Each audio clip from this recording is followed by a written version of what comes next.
Hello guys, কেমন আছো তোমরা সবাই? আশা করি সবাই খুব ভালো আছো। তো অনেক দিন পর একটা বড় ব্লগ নিয়ে আসলাম। তো সেদিনকে অফিসে সেরকম কেউ আসেনি, আমি একাই ছিলাম। তাড়াতাড়ি ছুটি নিয়েছিলাম কারণ বাড়িতে অনেক কেউ আসবে। তার মিনি ব্লগটা তো তোমরা দেখেই নিয়েছো, মানে ওই দিদিভাইরা যে ঘুরতে এসেছিলো সেদিনকার ব্লগ, এটা বড় ব্লগ। তো আমি বাড়ি চলে এসেছিলাম তাড়াতাড়ি করে। বর্দিভাই এই নতুন ড্রেসটা আমার জন্য নিয়ে এসেছিলো।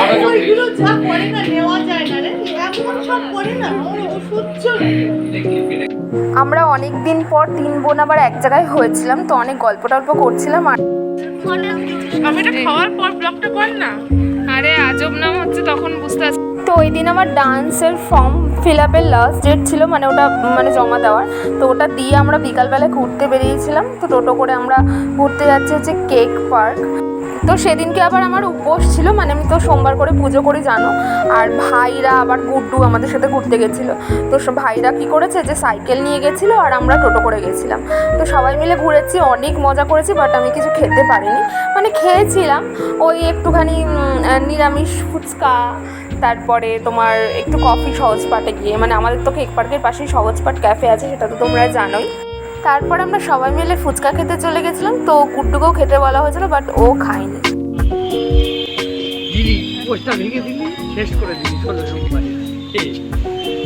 জানো তো আমরা মনে হয় প্রায় এই 3 বছর কি 2 বছর বাদে আবার 3 জনে একসাথে এইভাবে দাঁড়িয়ে খেতে খেতে গল্প করছিলাম। আর বর্দিভাই বলছিল যে ওর মুখের পুরো পোর্শনটা জ্বালা করছে, এত ঝাল দিয়েছিল ফুচকায়। আমি তো ঝাল টকজল কিচ্ছু খাই না, তো আমি সবসময় বলে দিই যে আমাকে ঝাল টকজল এই সমস্ত কিছু বাদ দিয়ে দেবে। তারপরে সবাই মিলে চলে এসেছিলাম একটু ফটো তোলার জন্য, যেহেতু ভাইরা, মানে আমার 2টো ভাই আসেনি, 2টো ভাই অ্যাবসেন্ট। মানে আমরা 7 ভাই বোন, তো 2টো ভাই অ্যাবসেন্ট ছিল। বাট ভাইরা আমরা সবাই মিলে অনেক ফটো তুলেছি। তারপর এই যে এই হলো এবার দিদিভাইয়ের মেয়ে। তো সোনা খুব বায়না করছিলো যে একটুখানি দোলনা চড়বে। আর আমি তো বাচ্চাই এখনও, দোলনা দেখলেই আমার চড়তে ইচ্ছা করে, তাই দুজনে মিলে দোলনা চড়ে নিলাম। আর তারপরে চলে এসেছিলাম সহজপাট ক্যাফেতে। এই ক্যাফেটাতে আমি যখনই আসি না খুব ভালো লাগে, মানে অ্যাম্বিয়েন্সটাই এত সুন্দর। আর এখানে এই নিয়ে মনে হয় আমি 2বার কি 3বার গেলাম। তো ক্যাফের অ্যাম্বিয়েন্সটা এত সুন্দর না, খুব ভালো লাগে। যদি তোমরা এখনও এই ক্যাফেটা ভিজিট করে না থাকো তাহলে আসতে পারো, রিজনেবল প্রাইসে ভালো খাবার পাওয়া যায়। তো সর্দি ভাই আর আমার ভাই দুজনে মিলে আগেই ক্যাফেতে চলে গেছিলো, তারপরে আমরা গেছিলাম। তো ওরা মোমো টোমো খেয়েছে, মানে আমি তো খেতে পারিনি, তাই জন্য আমাকে বললো যে তুই কফি খা। আর কফি সবাই খেয়েছে, বাট আমি শুধু কফি খেয়েছি। আর হচ্ছে পরে একটুখানি আইসক্রিম খেয়েছিলাম।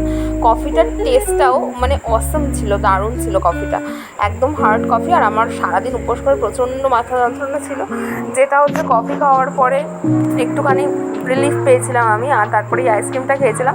ওরা ওই ফিশ ফিঙ্গার টিঙ্গার এই সমস্ত কিছু খেয়েছিল। তো তোমরা তো জানো যে বাটারস্কচ আইসক্রিম আমার প্রচণ্ড ফেভারিট, তো আমি সেদিনও বাটারস্কচটাই আমি নিয়েছিলাম।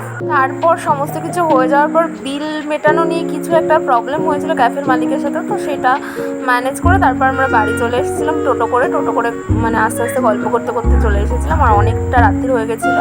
তারপরে ওরা আবার ডিনার করে বাড়ি ফিরবে, মানে কল্যাণীতে ফিরবে। তখন যদি বলতাম না যে ওটা মানে একবারে যাবো।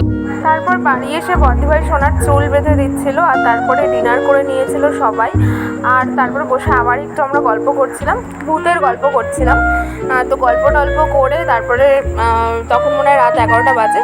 তারপর সবাই মিলে বাড়ি চলে যাওয়ার পালা। অনেক দিন পর সবাই আবার একসাথে হলাম, কিন্তু সবাই যখন চলে যাচ্ছিলো মনটা একটু খারাপ লাগছিলো, মনে হচ্ছিলো আরও 1-2 দিন থাকি। বাট কিছু করার নেই, সবার বিজি লাইফ, চলে তো যেতেই হতো, না হলে পরে চর্দিভাই কাজে ফিরতে পারতো না। মানে পরের দিন সকালে ওর মনে হয় কোনো মিটিং টিটিং ছিল কাজের, তো সেই জন্য আরও তাড়াহুড়ো করে ওরা চলে গেল। আমরা সবাই মিলে এগিয়ে দিতে এসেছি সবাইকে। এই টাটা, আবার আসিস। আমি তো যাই না কতদিন।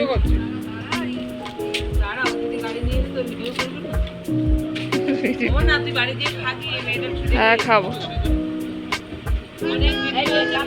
তারপর সবাইকে টাটা করে দিলাম। আর কেমন লাগছে ব্লগগুলো জানিও, আর চ্যানেলটাকে সাবস্ক্রাইব করে দিও।